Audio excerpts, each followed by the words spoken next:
اکھاں جناب علی دروازے تے لا لیاں، اے کیڑا خوش وقت ہے جناب علی جی دے جنتی ہون دا اعلان آمینہ دے لال فرما رہے نے۔ حضرت عبداللہ ابن مسعود فرماندے نے تھوڑی دیر گزری کہ جناب علی حضرت سیدنا عمر فاروق اعظم تشریف لے آئے،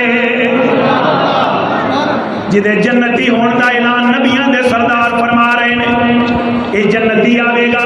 حضرت عبداللہ ابن مسعود فرماندے نے حضرت عمر آئے، اچھی بولو سبحان اللہ۔ میں کئی باری کہنا ہونا جناب علی، کوئی مولوی آکھے تو جنتی ہے، کوئی اعتماد اعتبار نہیں، کوئی مفتی آکھے جنتی ہے، کوئی اعتماد اعتبار نہیں، ساری دنیا کسی نو پئی آکھے جنتی ہے، کوئی اعتماد اعتبار نہیں، کیونکہ بندے نو اپنا پتہ نہیں کتنے جانا ہے۔ لیکن جنوں نبیاں دے سردار فرمان، جنوں رب تعالی قرآن وچ فرماوے اے پکا جنتی ہے، کسے مائی دے لال وچ جرت نہیں انہوں جنت وچوں کڈ سکے۔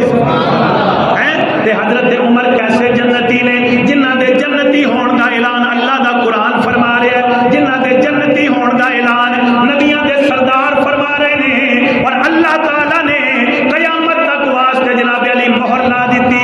اللہ تعالیٰ نے قیامت تک واسطے سارے روڑے مکا دیتے۔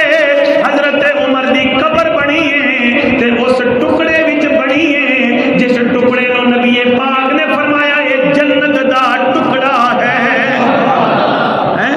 آپ کی قبر ہی اتنے بنی ہے کہ جنہوں نبی پاک نے فرمایا جنت کا ٹکڑا ہے، بولیے سبحان اللہ۔ تو پھر آپ دے جنتی ہونے میں جڑا شک کرے گا پکا لعنتی، وہ آپ پکا دوزخی ہے جڑا حضرت